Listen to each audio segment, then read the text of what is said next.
يا شهر البركات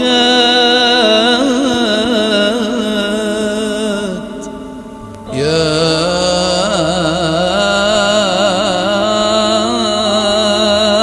رمضان.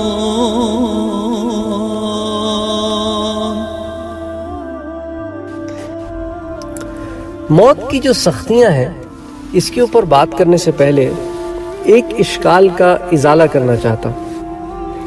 پچھلے دروس میں ہم نے بات کی تھی، بہت پرانی بات ہے، آپ لوگوں میں سے کافی لوگوں نے وہ دروس سنے بھی ہوں گے، کہ روح جب نکلتی ہے تو ملائکہ آتے ہیں، اچھی روحوں کو وہ اپنے ساتھ لے جاتے ہیں، اور جب بری روحیں نکلتی ہیں تو پھر ان کو بڑی عجیب و غریب طریقے سے لے کے جایا جاتا ہے، اور سارے راستے ان پہ لعنت ملامت ہوتی ہے، اور بڑی بے عزتی کے ساتھ انہیں لے کے جایا جاتا ہے. اچھی روحوں کو خوبصورت خوشبودار کفن میں لپیٹ کے لے کے جایا جاتا ہے.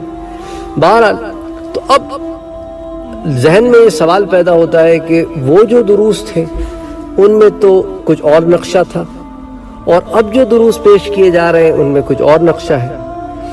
تو کہیں ایسا تو نہیں کہ پہلے کچھ اور بتایا گیا تھا اور اب کچھ اور بتایا جا رہا ہے؟ اب اس کو ذرا تفصیل سے میں بتاتا ہوں. پہلے جو کچھ بتایا تھا وہ بھی ٹھیک تھا، اور اب جو کچھ بتا رہے ہیں وہ بھی ٹھیک ہے. پہلے بتایا تھا کہ روح کے اوپر کیا گزرتی ہے. پہلے کیا بتایا تھا کہ روح کے اوپر کیا گزرتی ہے جب وہ بدن چھوڑتی ہے. یہ نہیں بتایا تھا کہ بدن چھوڑنے کا کیا مرحلہ ہوتا ہے. اب بات ہو رہی ہے کہ بدن چھوڑنے کا کیا مرحلہ ہوتا ہے. اب اس ضمن میں جو سختیاں آئیں گی اس کے اوپر بھی بات ہوگی کہ ہر روح جسم کو ایک ہی لیول کی سختی پر نہیں چھوڑتی. سختی ہوتی ہے لیکن وہ ایک لیول کی نہیں ہوتی.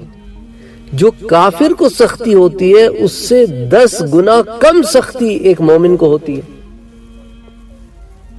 اچھا، پھر جو کافر کی روح ہے وہ جسم چھوڑنا نہیں چاہتی، اس لیے اسے کھینچ کے نکالا جاتا ہے. گناہگار کی روح جسم نہیں چھوڑنا چاہتی، وہ عذاب دیکھ رہی ہوتی ہے کہ مجھے عذاب ملے گا. وہ فرشتوں کو دیکھ کر اندازہ ہو جاتا ہے اس کو، تو وہ چھوڑنا نہیں چاہتی، اس لیے اسے ایسے کھینچ کے نکالا جاتا ہے.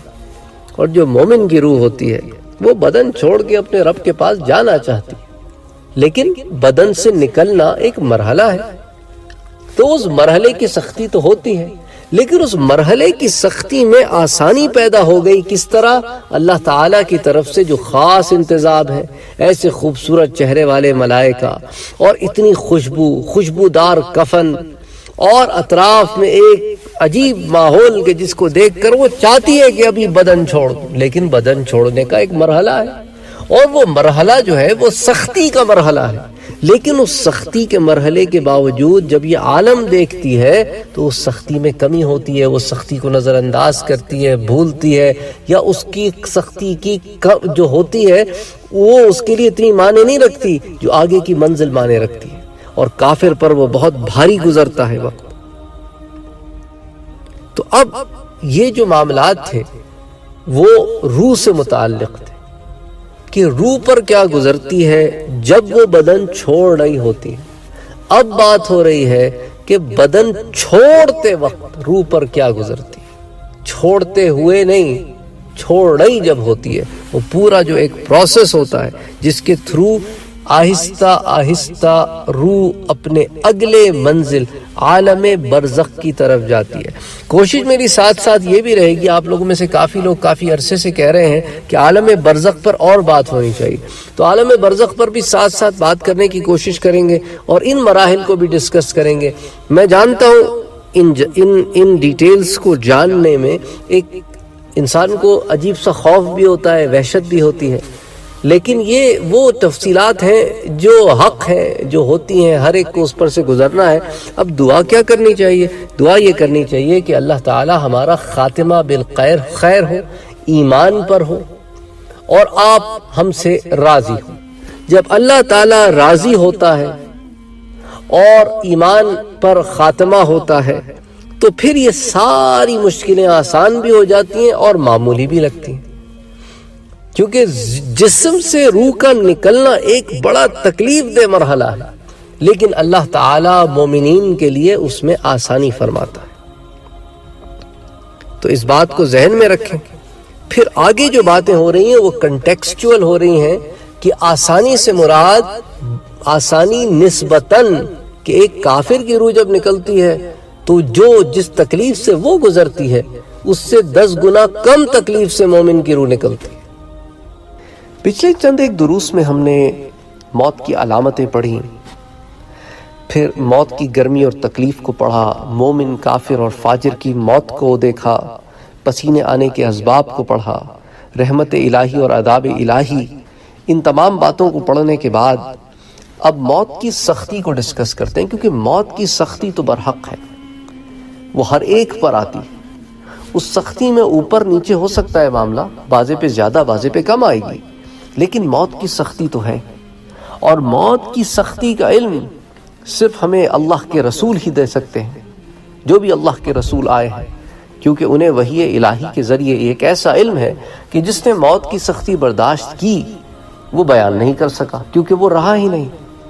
تو ایک ایسا علم ہے جو انباء عن الغیب سے ہی ہمیں پتہ چل سکتا ہے، یہ غیب کا علم ہے۔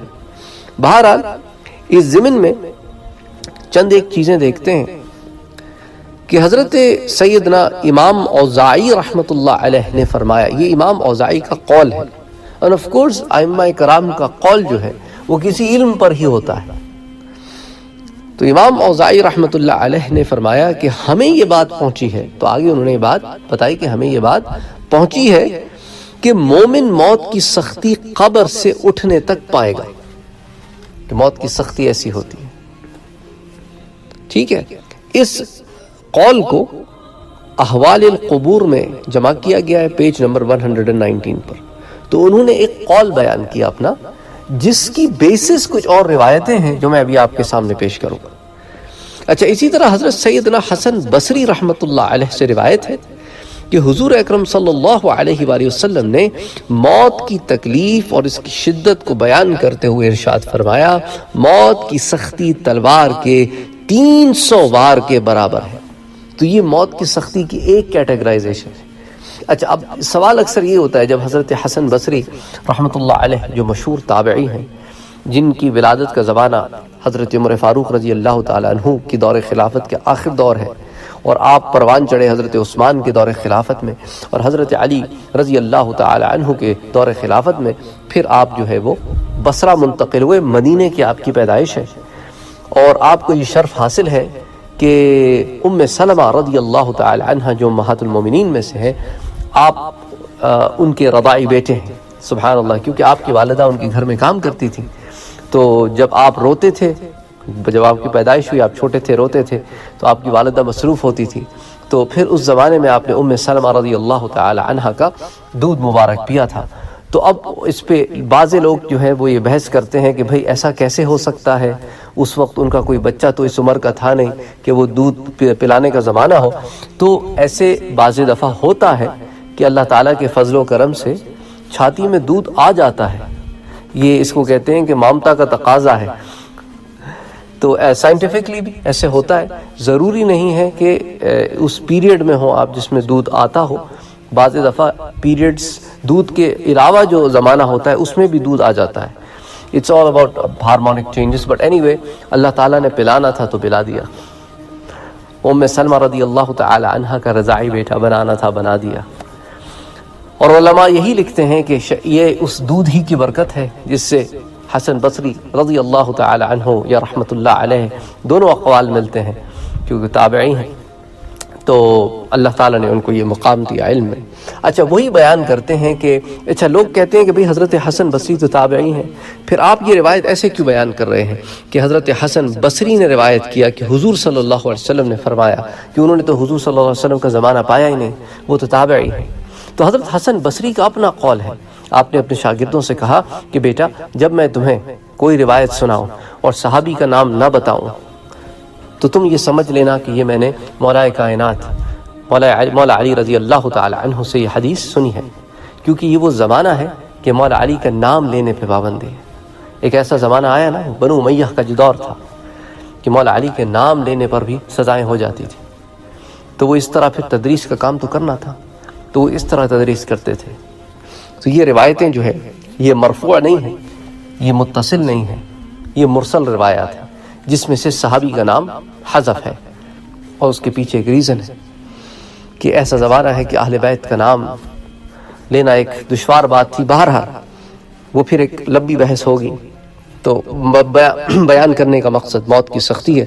تو حضرت سیدنا حسن بصری رحمۃ اللہ علیہ سے یہ قول ہمارے سامنے آتا ہے، اور اس قول کو جس کتاب میں جمع کیا گیا، اس کو ابن ابی الدنیا نے جمع کیا ہے موسعہ میں، باضابطہ انہوں نے کتاب ذکر الموت، جیسا پہلے بھی میں نے آپ کو بتایا کہ علماء کرام کے نزدیک یہ بات رہتی ہے کہ وہ ایک مجموعہ بناتے ہیں، اس مجموعے کا ایک نام ہوتا ہے، پھر اس مجموعے میں وہ کتابیں لاتے ہیں، اور اس کتابوں میں وہ پھر باب قائم کرتے ہیں، چیپٹرز قائم کرتے ہیں۔ تو کتاب موسعہ جو ہے وہ مین بک ہے، اس کے اندر جو سب بک ہے وہ ہے ذکر الموت، اور اس کے اندر جو انہوں نے چیپٹر قائم کیا ہے وہ ہے الخوف من اللہ، اس کے تحت حدیث نمبر 192 میں یہ حدیث وہ لے کر آتے ہیں۔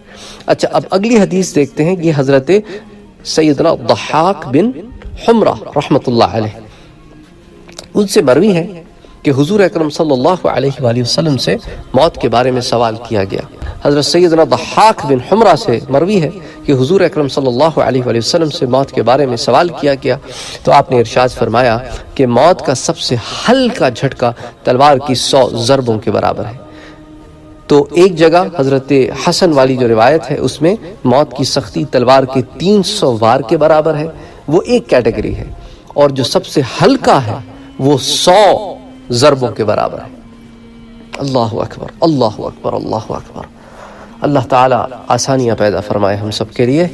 تو اس کو بھی ابن ابی الدنیا نے موسعہ میں کتاب ذکر الموت میں باب الخوف من اللہ میں حدیث نمبر 193، تو یہ دونوں حدیثیں جو ہیں وہ ایک کے بعد ایک کتاب میں لکھی ہوئی ہیں، سیم کتاب میں۔